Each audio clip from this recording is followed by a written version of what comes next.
देखो question number 1, ठीक है, फॉर्मेट याद कर लिया सब।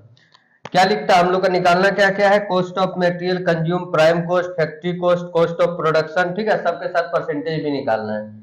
तो देखो सबसे पहले हम लोग क्या करेंगे, देखो सबसे पहले हम तुम लोग क्या बताए थे, सबसे पहले क्या बताए थे बताओ, सबसे पहले बताए तो opening stock of raw material लिखना, ठीक है, ओपनिंग, ठीक है, stock of raw material, short form में लिख देते, opening stock of raw material देखो कितना दिया हुआ है, 25,000, कितना दिया है, 25,000, ठीक है।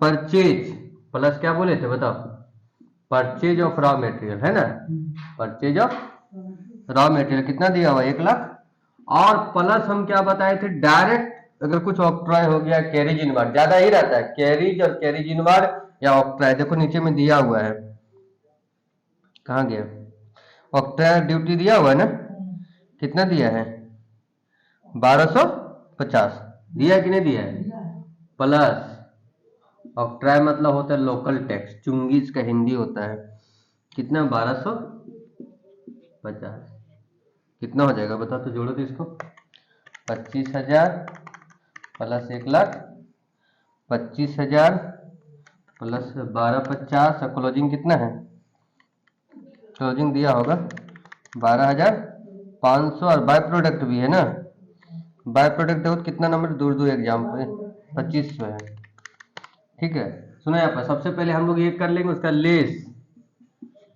Closing stock of raw material, closing stock of, देखो रॉ मटेरियल समझो, जैसे जैसे क्वेश्चन आगे बढ़ेगा नया नया कुछ आएगा टॉपिक तो क्लियर हो जाएगा। तो हम लोग का सबसे पहले हम लोग याद रखना है कि सबसे पहले हम लोग मटेरियल कंज्यूम लिखेंगे, क्या लिखेंगे, मटेरियल कंज्यूम का फॉर्मूला होता है opening stock raw material plus purchase of troy minus closing या by product sales of material, अगर ये सब दिया हुआ रहेगा तब। तो इसमें क्या दिया हुआ बताओ, closing stock of raw material हम लोग का 12,000 कितना है 500, और बाय प्रोडक्ट कितना, बाय प्रोडक्ट क्या होता है बताओ, बाय प्रोडक्ट होता है अगर मेन प्रोडक्ट कुछ बना रहे हैं उसके अलावा कोई अलग से प्रोडक्ट बन गया, जैसे देखो हम लोग एक एग्जांपल सिंपल एग्जांपल देते हैं, जैसे हम लोग सरसों से हम लोग तेल निकालते थे खली मिलता है, तो हम लोग का बाय प्रोडक्ट हुआ। धान अगर हम लोग कुटाते हैं तो चावल मिलता है प्लस भूसा मिल जाता है, वो सब क्या हो गया बाय प्रोडक्ट, ठीक है। लेकिन ऐसा है उसी तरह बहुत सारा मतलब केमिस्ट्री सब में बहुत सारा क्या होता है ना, बहुत सारा बाय प्रोडक्ट निकलता है, ठीक है, अलकतरा सब सुना है नाम। तो देखो इसको जोड़ो 25,000 प्लस 1,25,000 प्लस 12,50 आया 1,51,250, बाय प्रोडक्ट कितना दिया फिर 2500 दिया ना, मतलब 15,000 माइनस कर दो ना, 1,36,250 देखो आंसर है ना। तो देखो यहीं पर लिखना है 1,36,250, इसी को बाहर कर देंगे 1,36,250, ये हम लोग का पता है क्या वो मटेरियल कंज्यूम, क्या हो गया मटेरियल्स, मतलब इतना का मटेरियल हम लोग का खपत हुआ, इतना का मटेरियल खपत हुआ, ठीक है। अब तुरंत क्या बोले थे डायरेक्ट एक्सपेंसेस, रूल को याद रखना और उसका कोई दूसरा कोई अल्टरनेट उपाय नहीं है, इसका डायरेक्ट एक्सपेंसेस और डायरेक्ट वेजेस, देखो है कहीं पर डायरेक्ट एक्सपेंसेस तो दिया हुआ है, डायरेक्ट वेजेस भी दिया हुआ है, तो देखो यहाँ लिखेंगे डायरेक्ट एक्सपेंसेस कितना दिया, थोड़ा अमाउंट दूर दूर दे दिया है, डायरेक्ट एक्सपेंसेस नहीं दिख रही है पहले ना, डायरेक्ट एक्सपेंसेस शायद 5,000 है, कितना दिया है 5, देख लो तुम लोग भी अमाउंट देखो थोड़ा सा, डायरेक्ट वेजेज 2,00,000 दिया हुआ है, डायरेक्ट वेजेज कितना दिया है 2,00,000, यहाँ एबनॉर्मल टाइम माइनस होता है, तो एबनॉर्मल टाइम तो इसमें है ना 1,36,000 प्लस 5,000 प्लस 2,00,000 3,41,250, देखो सबका आंसर दिया हुआ नीचे देखते जाओ 3,41,250, ये हम लोग का क्या हो गया बताओ प्राइम कॉस्ट, मूल लागत, प्राइम कॉस्ट, ठीक है। उसके बाद हम तुम लोग क्या बोले थे, प्राइम कॉस्ट के बाद फैक्ट्री का जितना एक्सपेंसेस है सब लिखेंगे, तो इसमें देखो डायरेक्ट तुम लोग का फैक्ट्री दे ही दिया है, फैक्ट्री ओवरहेड मतलब क्या होता है खर्च, मतलब फैक्ट्री का खर्च ना ओवर, फैक्ट्री का खर्च हम लोग का दे दिया है, कितना दिया है 37,500 प्लस फैक्ट्री का खर्चा जो जो एक्सपेंसेस है सब प्लस होते चल जाएगा ना, प्लस 37,500, देखो ये हम लोग का जो है 3,78,750, अब बोले फॉर्मेट में तो अब बहुत कुछ लिखा है तो यहाँ डायरेक्ट एक ही साथ जोड़ के दे दिया, इसमें ओपनिंग वर्क इन प्रोग्रेस सब नहीं दिया हुआ है तो डायरेक्ट बन जाए कितना, ये हम लोग का आ गया वर्क कॉस्ट, वर्क कॉस्ट को ही बोलते हैं फैक्ट्री कॉस्ट भी, याद रखना वर्क कॉस्ट को ही क्या बोलते हैं फैक्ट्री कॉस्ट भी बोलते हैं। इसके बाद हम लोग ऑफिस का एक्सपेंसेस जोड़ते हैं। तो देखो तुम लोग का ऑफिस का एक्सपेंसेस भी जोड़ के दिया हुआ है। ऑफिस ओवर हेड कितना दिया हुआ है? ऑफिस ओवरहेड कहाँ गया? दिया हुआ 20,000। वही और फैक्ट्री एक्सपेंसेस नहीं दिया है, उसी को हम लिख दिया ऑफिस ओवरहेड। यानी लिखना है तो तुम लोग ऑफिस एंड जनरल एक्सपेंसेस भी लिख सकता है। ठीक है, इसको जोड़ दिए हम लोग 3,78,000 प्लस 20,000। तो हम लोग का टोटल कॉस्ट ऑफ प्रोडक्शन कितना आया? 3,98,000 है आंसर दिया हुआ। 3,98,700। सेल्स तो दिया नहीं है तो आगे बढ़ेंगे नहीं। ये हम लोग का आ गया cost of production. Cost of, ठीक है, हम लोग को यहीं तक निकालना है। एक बात और क्या बोला है तुम लोग को? परसेंटेज निकालने बोला है। इसमें क्या निकालने बोला है? निकालता है percentage of factory overhead with wages. देखो एक चीज तुम लोग को बता देते हैं, फैक्ट्री ओवरहेड जो होता है इसका एक्सपेंसेस किसके साथ निकलता है? डायरेक्ट वेजेज के साथ। किसका साथ? डायरेक्ट। कभी भी लिखा रहे या नहीं लिखा रहे तो क्या लिखा है? यही निकाल देते हैं, परसेंटेज ऑफ फैक्ट्री ओवरहेड। किस पे निकालने बोला है? डायरेक्ट वेजेज ना, ऑन, हाँ वेजेज लिखा मतलब डायरेक्ट वेजेज। ठीक है, डायरेक्ट वेजेज। देखो फैक्ट्री ओवरहेड कितना है? 37,500। कोई भी टॉपिक को अगर हम लोग को मल्टीप्लाई करना रहता है, परसेंटेज में करना रहता है तो 100 से क्या करते हैं? मल्टीप्लाई। किस पे निकालने बोला है? वेजेज पर ना। तो वेजेज कितना है? 2 लाख निकाल लेंगे हम लोग। उसके बाद क्या निकालने बोला? Office overhead with factory overhead. ठीक है, office, percentage of office overhead with factory overhead, मतलब इसका ऑफिस ओवरहेड का फैक्ट्री ओवरहेड के साथ परसेंटेज निकालना बोला।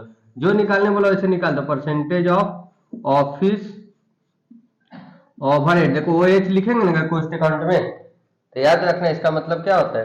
ओवरहेड ऑन किस पे? Factory overhead.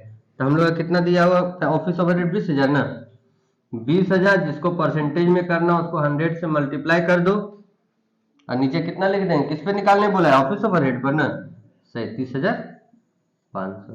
ठीक है, तो इसको बना लो, ये भी परसेंटेज में आंसर आएगा, इसका भी परसेंट। हम लोग का क्या है इसमें, क्या सीखे बताओ?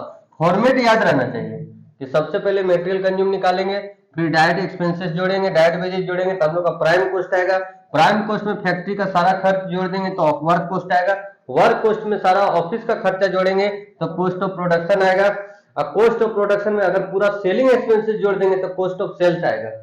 और हम लोग का सेल्स दिया हुआ रहेगा तो हम लोग का प्रॉफिट निकल जाएगा। ठीक, चलो देखो 2 नंबर में हम लोग का 3 है, जॉब 1, जॉब 2, जॉब 3। ठीक है, लेकिन दिया हुआ हम लोग का क्या क्या है? सब कुछ हम लोग का दिया हुआ, मेटेरियल कंज्यूम निकाल के दिया हुआ, डायरेक्ट वेजेज, डायरेक्ट एक्सपेंसेस दिया। नीचे में क्या लिखता है? फैक्ट्री ओवरहेड 40% डायरेक्ट वेजेज का, और ऑफिस ओवरहेड 10% किसका है? वर्क कॉस्ट का। तो हम लोग का टोटल कॉस्ट निकालना बहुत इजी क्वेश्चन है। देखो यहाँ पर सबसे पहले मेटेरियल कंज्यूम लिखेंगे। सबसे पहले क्या लिखेंगे?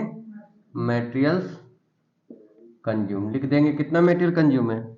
1,20,000, 1,160 एंड 2 लाख। ठीक, उसमें से डायरेक्ट मेटेरियल कंज्यूम दिया ना तो इसको जोड़ के लिखने का जरूरत नहीं है। अब डायरेक्ट लिखते जाओ, डायरेक्ट वेजेज और डायरेक्ट एक्सपेंसेस। डायरेक्ट वेजेज कितना? 80,000, 1,20,000 और 1,50,000। और एक चीज और दिया हुआ, डायरेक्ट एक्सपेंसेस। डायरेक्ट एक्सपेंसेस, ठीक है, कितना दिया? 16,000, 24,000 और 50,000। जोड़ दो, जोड़ दो, जोड़ दो। ये हम लोग का टोटल आ जाएगा प्राइम कॉस्ट। टोटल जोड़ेंगे तो क्या आएगा? पता है तुम लोग को मेटेरियल में अगर डायरेक्ट एक्सपेंसेस जोड़ देते तो हम लोग का क्या आता है? Prime cost. एक तो हम तुम लोग का निकाल देंगे, फिर बाकी तो देखो फैक्ट्री ओवरहेड क्या बोला है बता तो? 40% of direct wages, 40% of direct wages. बताओ डायरेक्ट वेजेज कितना है यहाँ पर? देखो नीचे 80,000 का 40%, 32,000। बाकी तुम दोनों का निकालते रहना, लाइन दे देना बीच में देना है तो। उसके बाद ये हम लोग का आ जाएगा वर्क कॉस्ट, WC। ठीक है, शॉर्ट फॉर्म यूज कर रहे हैं। उसके बाद ऑफिस ओवरहेड, ऑफिस ओवरहेड क्या बोला है बता। तो सबसे पहले एक तो तुम लोग का पूरा बना देते हैं। 1,20,000 और 80,000, 2 लाख हो गया। यहाँ 2,16,000 ऊपर में हो गया। ठीक है, 2,16,000 में 32,000 जोड़ दो तो हम लोग का वर्क कॉस्ट आ गया 2,48,000। इसमें क्या बोला है बता। तो ऑफिस ओवरहेड 10% में तो वर्क कॉस्ट मतलब इसका 10%। ठीक है, 10% ऑफ वर्क कॉस्ट 24,800 प्लस 24,800। देखो आ गया 2,72,800। देखो आंसर भी है ना, कॉस्ट ऑफ प्रोडक्शन। इसी तरह दोनों का निकालो तुम लोग, खुद निकाल लेगा। इतना तो तुम लोग काम कर सकता है क्या, निकाल लो। बिना फॉर्मेट का बनो नहीं तो यहाँ पर एक लाइन दे दो ना इसी से करके। Particular job 1 job 2 job 3 line देते चल जाओ।